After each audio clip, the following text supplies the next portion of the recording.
Hi Mary, how are you doing today? I'm doing all right. How are you? Yeah, I'm doing well, thank you. So what brings you in today? Well, I was kind of kind of been feeling down lately, and it's gotten to the point where my friends and family are starting to get a little worried. And even though I really didn't want to, come in, my friends kind of brought me here and thought it might be a good idea. And since they seem to care so much, I don't want to worry them, so Yeah. figured why not give it a try. Well, I'm glad that you're here. So what makes you feel down, as you were saying? Um, anything. It's anything and nothing, kind of. I'm sure that probably doesn't make sense, but I just get sad for like no reason. Sometimes there's a reason, but I'll just be sitting. Could be sitting in my room, or even sitting studying with a group of friends or hanging out with a group of friends, and I'll be having a good time, but I'm not as happy as I used to be or should be. Like I enjoy it, but I'm not really enjoying it. Like there's not that real sense. It just feels fake. Hmm. And then I get more upset because I don't understand why I'm feeling this way because I don't really have a reason to. Like, why am I sad? There's nothing that is really making me sad, but I'm still sad. Can you identify or recall of any thoughts or triggers that might induce these feelings of sadness? Uh, I mean, Sometimes, I guess. It's tough because, I'll wake up and I'll feel down, and then I'll get myself to a point where, I can get out of bed and then I can go, go to class or go hang out with my friends. And I can actually get to the point where I can somewhat convince myself I'm having a good time and I'm happy, and, I'll laugh, but it's not really like, a true laugh. I can't really remember the last time I truly laughed and like really felt it. Yeah. But I can convince myself that I'm doing decent enough that I can forget for a little bit that I'm sad. But then once I'm alone again, I just start getting all these thoughts and end up not Any being. thoughts in particular that you can, you know, pinpoint or? I just start thinking about how I'm sad, and then I'm angry, but sometimes I'm just angry for no reason, and like I can lay in bed or I watch TV, and it might be something that could be really really funny, but I look and I'm like, oh my god, that's so sad. And I know it's kind of weird, but it might be something that like I think I can relate to, and or I start thinking, oh my god, why am I sad? People out there have it so much worse than I do. I'm being pathetic. I'm being selfish and stupid. And then I like after I get back from my friends, I'm like, okay, well, you know, I've kind of been faking it the entire time, and how can they not see that I'm faking it? And so then I'm like, well, are they really my friends? Am I really, no one cares? I get that one a lot. I usually think that no one cares, even though I have people tell me that they care. I'm not convinced that if something ever happened, that they would be upset or that like I mean anything to anyone. And then I start thinking that I'm worthless, and it just kind of keeps cycling around. That can be very difficult. I can imagine, just internalizing those feelings and thoughts, how it can just make you feel just more and more like depressed. And yeah, that doesn't sound like a place that you like to be, right? No, not particularly. And yeah, I'm a very private person to begin with. I have a lot of friends, and I have a big group of friends, and I have a lot of close friends. But it takes me a while to get to that point where, you know, I sat and was like, okay, something's really wrong with me. Just, physically, emotionally, things just weren't okay. And, my family is a decent support system, but they don't really get it. And it just got to the point where, if things happen in the family, how can I talk to them about it? I need to have that. I felt like I needed someone, or I want someone out of my friends to just, notice that something's wrong and, ask about it. And it took me a while to get to that point where I was like, okay, I think I'm, feeling depressed. And to come out and, talk to one of my friends about it. And it was hard because they didn't believe it. Yeah. And she was just like, you're not depressed. What do you have to be depressed about? Right. There's nothing wrong in your life. And then that just kind of made me, I had to do a lot of prep to get up to there. And then it just kind of made me spiral completely backwards because, I don't choose to feel this way. Exactly. And it takes a lot of strength and energy out of me to, be okay. Or get to the point where I can convince other people that I'm okay. Right. Apparently I'm good at it since, most people, almost everyone would hardly be able to tell. I mean, a couple of my really, really close friends can kind of sense that something's off, but it kind of hurt.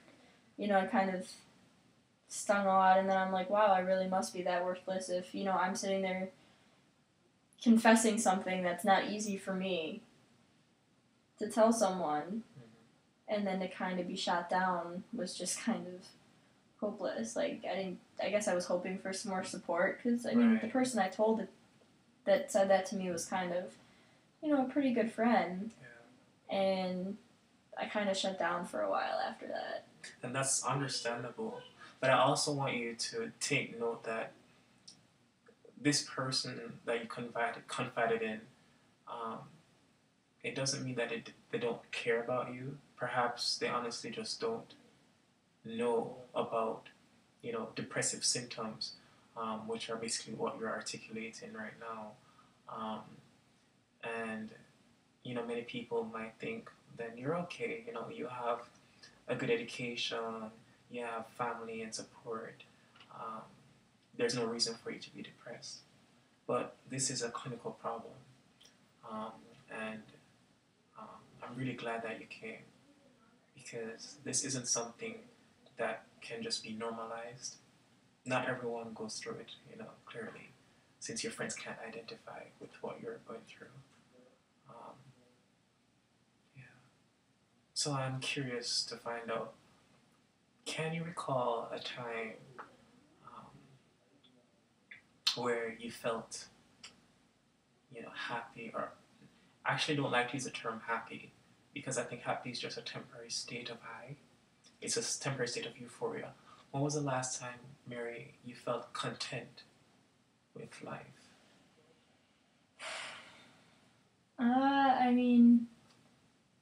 It's been a while.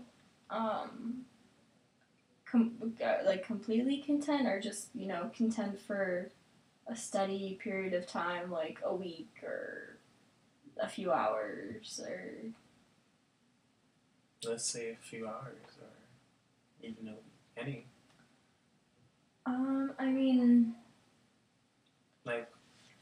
Whenever... Give me a period where you felt content, and just see if you can remember what the situation was like. Was there other things around that were taking place?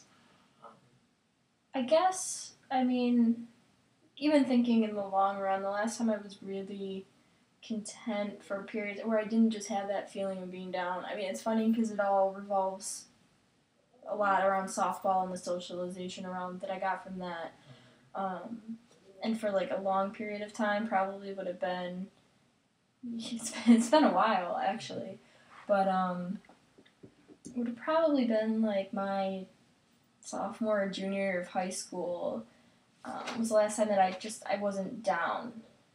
And then, I played in college, and that was fun, and, I went through bits and pieces, and some of my best friends were from my softball team. But then I started coaching this spring, and it was the first time in a really, really long time that I felt like I had a purpose, like that I was good at it, and I had a purpose, and I was doing something that mattered, but it also like made me happy. Like I'd be at work or in class, and it would suck. Like I would wake up not wanting to wake up that day, like not wanting to get out of bed. But then I can sit and think like, oh, I only have to get till 4 o'clock, and then I get to go coach, and it was kind of what I looked forward to all day. So it kind of gave me something to look forward to or live for, as stupid as that may sound. Oh no, it doesn't. I completely understand. Yeah. It's the first time in a long time I actually felt like I was doing something worthwhile, like that I meant something. So currently, like right now, say on a contentment scale from 1 to 10, 10 being most content and 1 being least content, where do you think you'd fall on that scale? Right this minute? Yeah. You said 10 was the most content? Most content. I mean, I'm probably at maybe a 3 or a 4. Okay.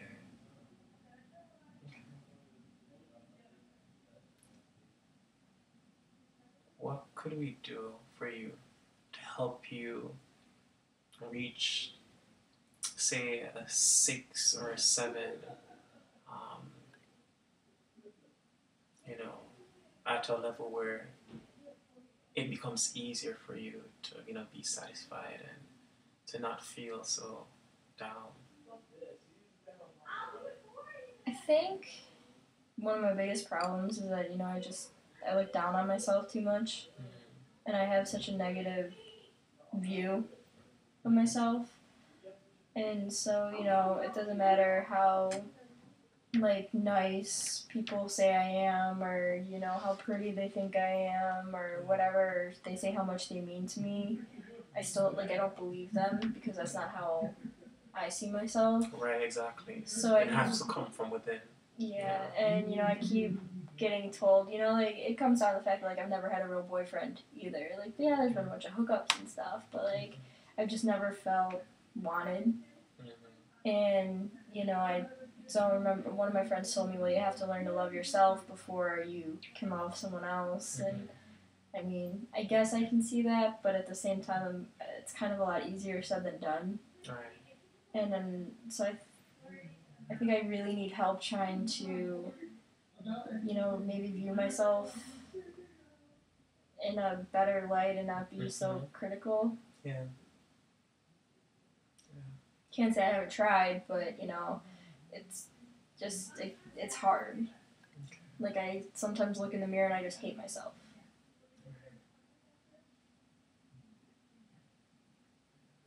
What I'm thinking right now, Mary, is that I think you could benefit a lot from CBT, which is cognitive behavioral therapy, and it's basically a process where we analyze the negative thoughts that you might have, and we try to help you to think positively by constructing your behavior to the positive thoughts. So I'd like we can start that right now, so that by our next session, you might have a foundation of, things that you can work with. For example, I'd like to ask you now, so what are things you know that you're good at? I mean... And if you find this, many people who probably have, thought negatively for a while, have a hard time answering this question. So I can even help you if you'd like some assistance with that. Yeah, I mean, the only thing I can really think of that I know I'm good at,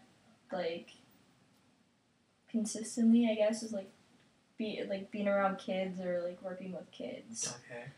But that's really the only thing I can think of. When you're around kids, how does that make you feel? it just, I don't know, it makes me feel happy. Yeah. I mean, because, you know, a lot of the times I have a lot of younger cousins, like, little, like, probably younger than, like, 10. And they just always, like, I'm their big cousin, or, you know, I have a 10-year-old sister, and it's like, I can't do anything wrong in their eyes. And, you know, they're like, oh, let's come play, can you show me how to do this, can you, like, teach me how to, and it makes me feel good knowing that, like, you know, they care and that they want to be around me and that I'm helping them. Like, I'm teaching them and, you know, they have fun around me. Yeah. And so, you know, it's a cool feeling to, you know, I guess think that, you know, maybe even though they're just my family, you know, someone looks up to me. Yeah. Kind of gives me another, you know, with my sister, there have been times that have been pretty bad and, you know, I've wanted to do stuff, but I couldn't because, you know, I couldn't put her through that, you know, because she looks up to me and what kind of example would I set for her, you know? Like, you know, if I wanted to hurt myself, what, if she ever saw, like, what would that say to her? Yeah. Because I'm her big sister, I'm her, you know, I'm her hero, Yeah. and... No, you sound like a very good role model, I think, for little kids, especially for your sister. Do you have the opportunity to work with children at your current job, internship, or are there any volunteer opportunities at your school if you're not working with kids right now? I'm kind of working with kids right now. Okay. Not in. I mean, I'm helping them, but it's a lot with the parents. Okay. Whereas like in the summertime, I work at a preschool with, you know, children that have autism, and, you know, as tiring as it is, I love it because, you know, they're so interactive, and for children who are supposed to be so, you know, anti being social and, you know, stuff like that. It's really cool when, you know, you have the kid that has all these fits and, you know, hates most people, and they come up and they give you a big hug and just want to be around you and want to hold your hand, and they're like, oh, come play. So, I mean, I enjoy that. Yeah. And I don't think that comes natural to everybody, like to every adult who's around autistic kids. I don't think, or kids with autism, sorry. That's okay. I don't think adults are always able to bring kids in. So this is definitely a strength that I see. And is it that you're thinking about becoming a social worker for children primarily? Yeah. I can definitely see you doing a really good job. So I think we can use that at least as a motivator. You know, something you can look towards. And I think there's so many kids who can benefit from a positive role model like yourself. Yeah. And in terms of further thoughts and, you know, ways that I'd like you to work on shifting negative thoughts to positive thoughts. Since we're out of time right now, I'd like to elaborate some more and actually get you really grounded into the work with CBT. So before we close the session, is there anything else that I can help you with? Not that I can think of right now. I mean, I think we're kind of in the right direction now. Okay, I'm glad to hear that. I'm starting to feel, I kind of was anti, you know, this whole thing, but I'm feeling a little more better about it now. I'm glad to hear that. So we'll be able to meet at this time next week? Yes. Does this work? Yes, okay. It works. All right, then I'll see you next week then. All right. Thank you so much. You're welcome.